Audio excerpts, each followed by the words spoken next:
Sveiki visi, Dolomitinės Alpės, nauja diena, nauji iššūkiai. Norėčiau sulipti į šitą kalniuką, tai pradžiai yra 2,8 viršus ir tas pats didžiausias, kur dabar yra virš 3. Nuo 2,8 iki 3,1, 3 su kapeikom ir sekančio yra Via Ferrata. Ferrata tokia nesudėtinga, vidutinė į 3,5 balo iš 5. Tai žiūrėsiu kaip oras, jeigu neužlis, tai bandysiu lipti. Pirmas tikslas tai užlipti kalniuką. Dabar esam 1,9 aukštį, 2,8, tai čia beveik kilometras gausi sulipimo, tai aišku galima pasimti keltuvą ir su keltuvu kilti. Bet reikia pravankštinti kojas, sušilti, tai lipu pats.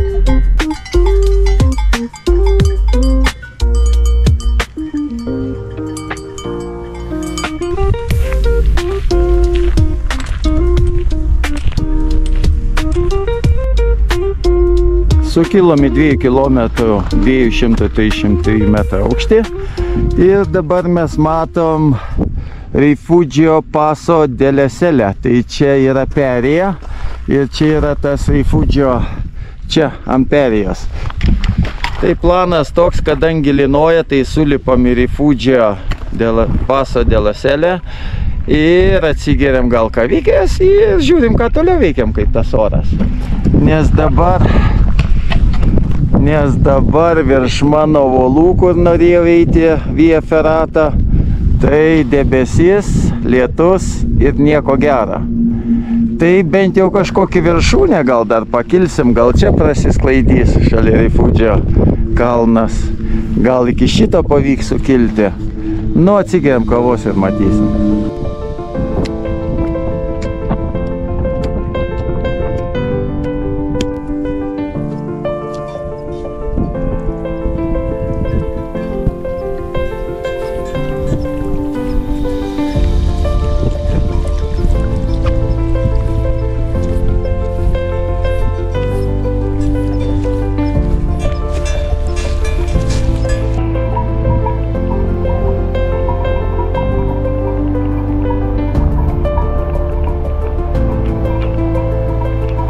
O ką jūs darytumėt, jeigu jūsų kelio pastotų jautukai?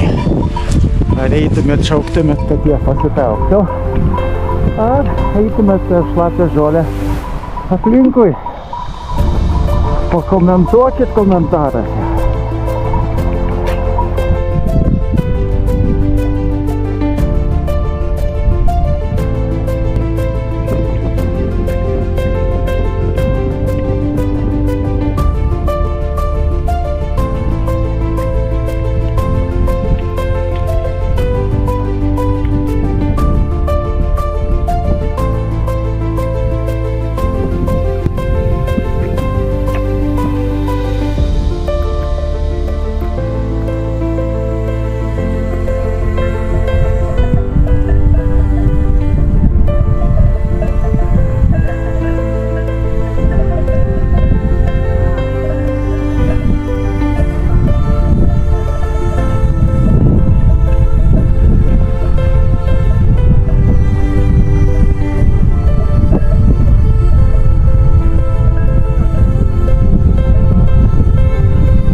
šitas Refugio yra 2529 metrai aukštė ir gavos apie 700 metrų sukilimą.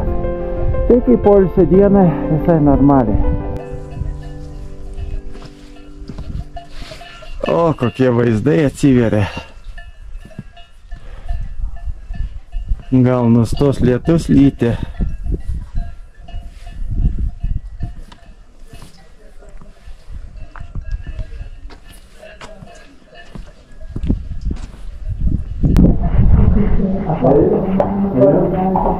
Hello.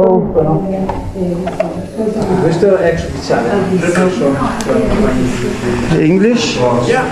I would like some coffee. Coffee? Yeah. Okay. Americano? Americano. Big one. Laikas atsigerti kavytės.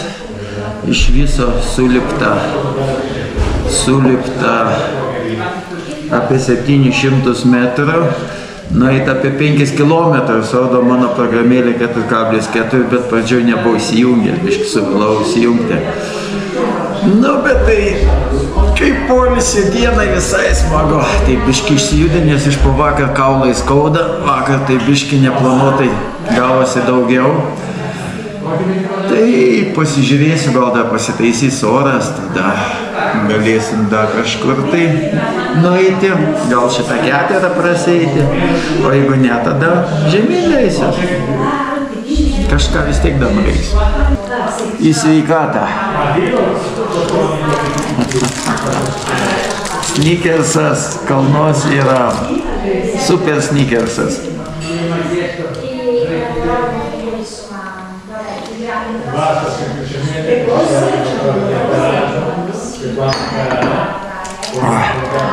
Gerai kalnuose gauti kavikės. Kažkas fantastiko.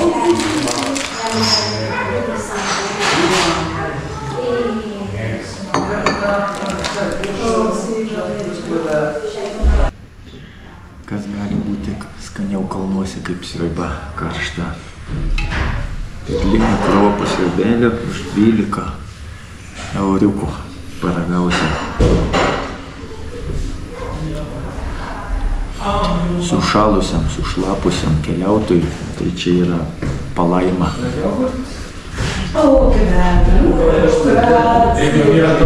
Būna laikas, kai jau pinigai nebeskaičiuojam, jau nesvarbu kiek kainuoja. Už tokią sriubos lėkštę daug atiduotum. Fantastika. Jau vienu metu buvo išlindusi saulytė, taip apsidžiaugiau, kad čia faina. Bet vėl užtraukė rūką, vėjas baisinis, biškį pradžiuvau viduj. Tai čia buvo galima eiti į šitą keterą per tuos kalniukus prasivaikščioti. Šitoj pusėj matėsi vakarykščiai kalnai, bet užtraukė rūką. Tai čia buvo tie kalnai.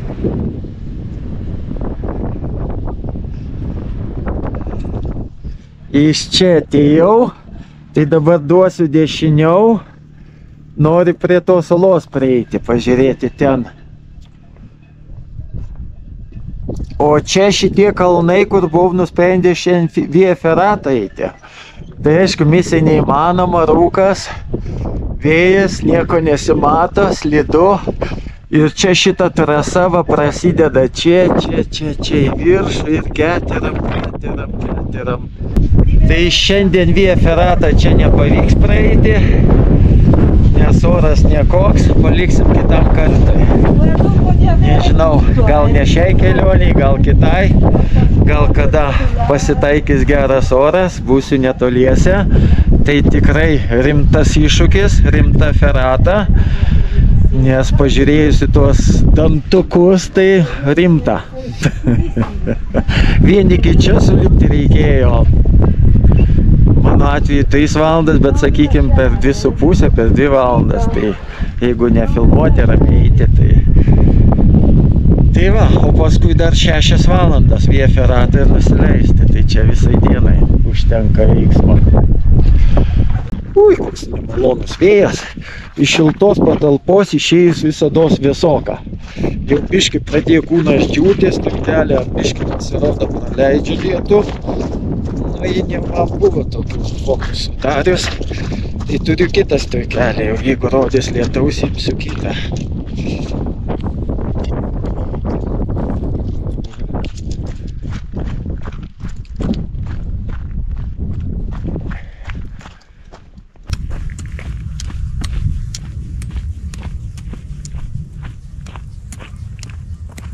Norėdamas sušilti, tai jau neėjau, o bėgau. Pasileidau, tai Refuge'as dar matosi. Tai kokie 20 minučių trukau nuo jo. Tai dabar noras papulti ant šitą iškišulio. Nu ir čia toks griovys, tai reikia tą griovį peršokti. Ir ten šlaitų jau galėsiu pasileisti, ten netgi takiuką jau matau. Aha, tai reikia taikyti tą takiuką. O va čia jau nustebino, kai nieko nesitikė rasti. Tai kažką randi. Na, prie šito vieno antro urvo dar vienas urvas, upelė atsivėrė.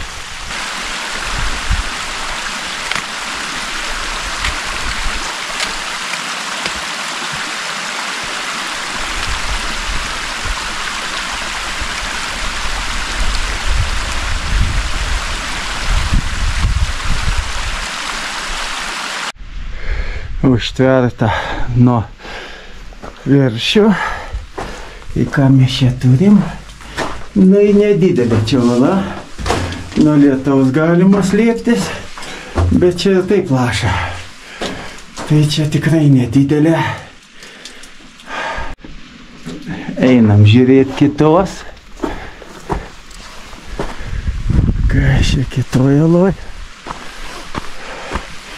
Partizanai slėpėsi, kas čia?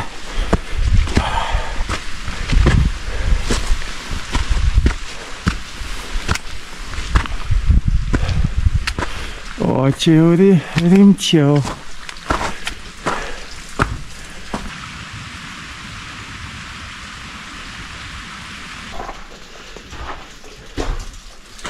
Gerai, kad visada turi prožektorių.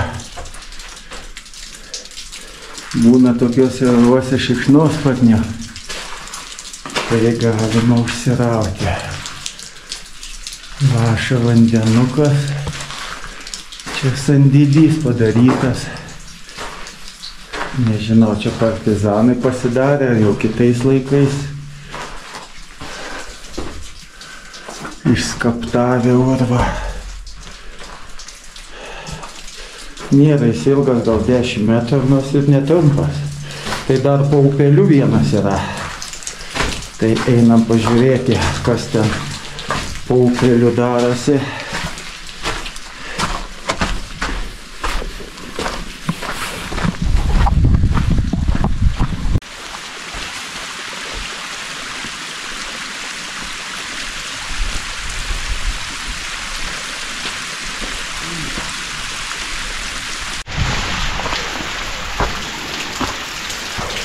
Nu, čia netoks ilgas, gal 5 metrai, bet su nuolydžiu jie kažkaip tai nepataikė. Vanduo stoja šitai pusėj, nebent čia padarė baseiną atsigerti gyvuliams, bet tačiau škūnė labai nėra, o veršis, nu, kils veršis. Nebent čia padarė veršiantį dyklą.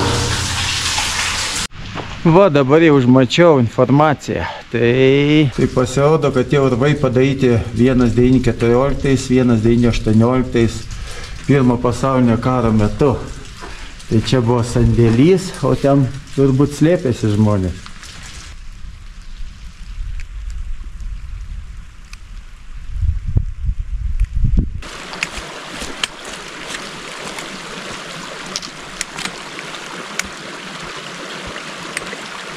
Pirmuo yra aptvertas aplinkui, čia siauras praėjimas. Na, neprilės su kuprinė, o jėtų.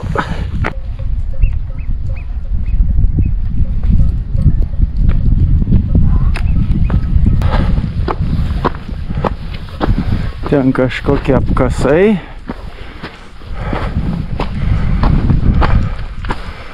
Prūdas. Va, Dar vienas urvas. Kas matot urvą? Nu, ir vėl tas pats karas. Ir čia pozicijos italo.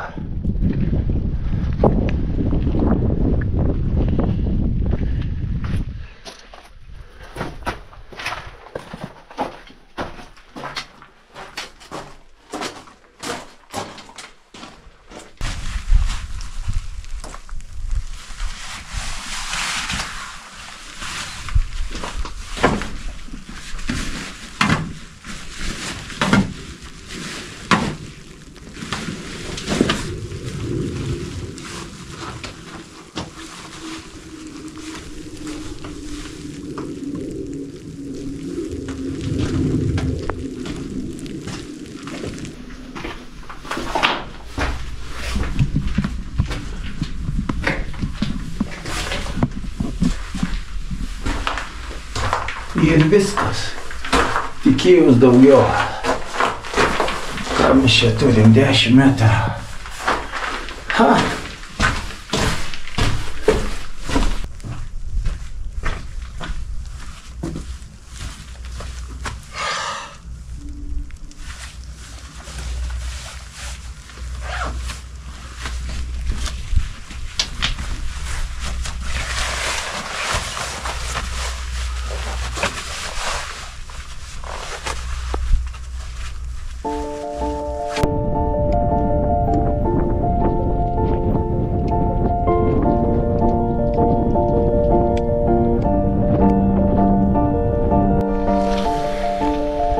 Da vienas urvas, nu jau visus urvus nelys, ypač kai 3 metrų gylio. Einam toliau. Na, gražus šie vaizdai atsiveria. Pažiūrėti, ką mes čia turim.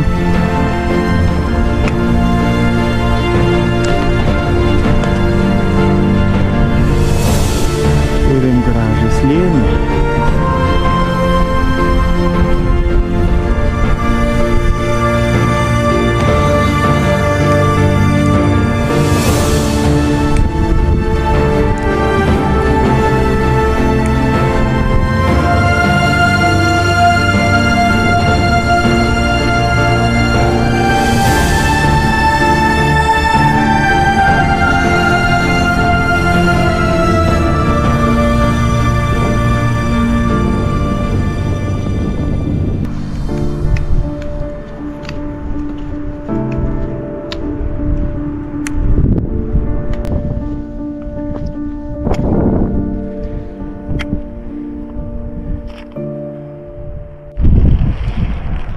Nu, faini. Vaizdai faini, bet tas lietutis toks biškiai įkyrus, tai reik leisti žemyn. Nu, da pasidžiaugsim kalnais. Leidžiamės.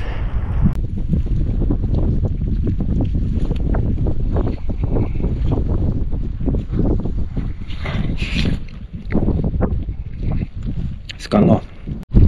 Nu, dabar jau rimtas nusileidimas laukia, bet žiūriu, kad takas eina čia šlaitu. Tai nežinau, kokį iš čia statumą bandau eiti.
kaip nekaltas takelis gali pavirsti Via Ferrata. Tasai ir eiti ten žemyn. Ačiū Dievui, kai yra du pasirinkimai, nes kitaip, manau, tokio oro linijant nesileiščiau. Yra kitas takas. Kitas takas mažiau ekstremalus.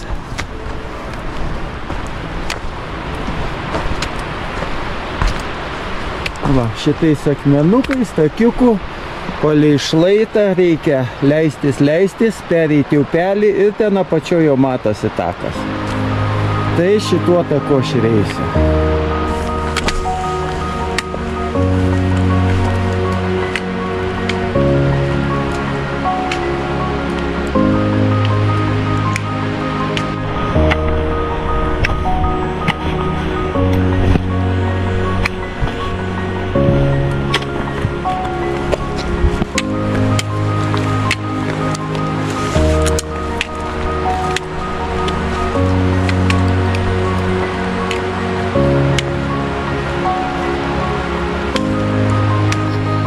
Va, po šitokia ola galima pailsėti nuo lietaus. Oi, koks vaizdas atsidaro. Nu, gražu. Nu, jau toks vaizdas, kad blogasis etapas jau praeitas. Ten nuo tų olų nusileista, o dabar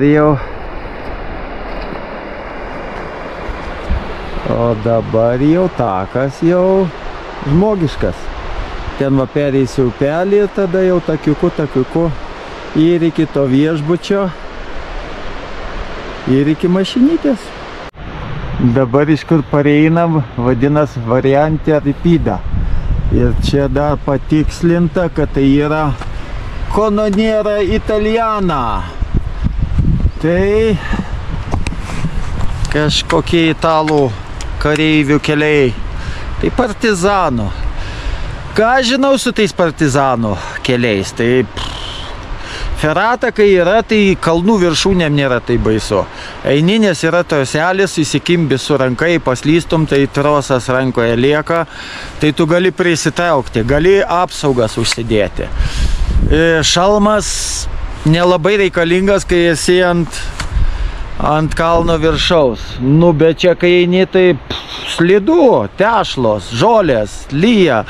Tai čia paslysi, tai eini į vieną pusę. Kitur taip statu, kad ten nei žolė, nei krūma neįsikipsi. Tai tokie keliai da baisesni. Tai Via Ferratos yra labai geras dalykas. Da, jeigu sauso oro ir matomumas yra, ko šiandieną pritrūko. Gerai, leidžiu žemyn, tas saulė nori išlysti, bet tas lietutis vis tiek užkliūna tenais, ant kalnų užkliūna debesis, praplyšta ir vis lyja. Eitų, praeitų savo ramiai. Gerai, varom toliau.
Šios dienos kelionė eina į pabaigą, jau beveik parėjau į parkingo vietą.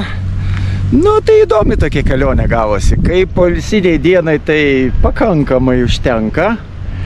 Tai virš 11 km čia biški pradžią nugnybiau ir sukilimo virš 700 metrų. Tai tokia smagi diena gavos. Nors lietutis lyjo, bet buvau visiškai atsipalaidavęs, todėl visai smagiai laikas praėjo. Radau kažkokių dalykų, ko nesitikėjau rasti, tiesiog pamačiau trasą. Ten, ko atvažiavau Feratos, tai neišėjo. Dabar jau žiūri, baigia jinai atsiverti iš vienos pusės, čia debesiukai eina, bet kaip visada, va, kai jau baigi žygį, tai kažkas geresnio. Tai visai smagiai aš laiką praleidau. Parašykit, kaip jūs laiką praleidot, ar patiko video. Ir jeigu patiko, tai spauskit laiką, komentuokit, dalinkitės ir iki kito karto. Iki.